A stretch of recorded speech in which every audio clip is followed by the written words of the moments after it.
pa rin po nakasubscribe dyan, please do subscribe. Kung magbubook po kayo via Agoda, Hotels, Manor Activities, ito po yung ating mga promo codes. Ano pang gagawin? Tara na, go with me, Mel.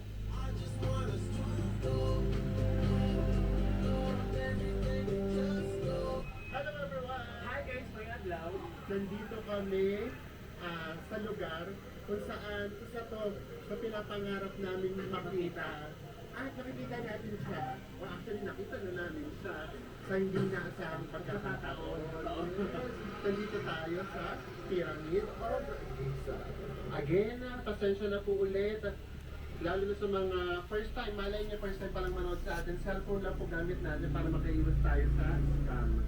Ayun na kagad yung pyramid. Dito pa lang sa labas, makikita nyo na siya. So again, kapag sinerge nyo to, puro scam yung makikita at mababasa natin. Guys, ito na nagsisimula na. Ito, meron dito na kailangan nyo mag-purchase ng ticket online. Pero dami mag-a-approach. So tignan natin. Kasi kailangan pala pag pumasok dito may ticket na. Iba kasi ibinaba sa atin ng driver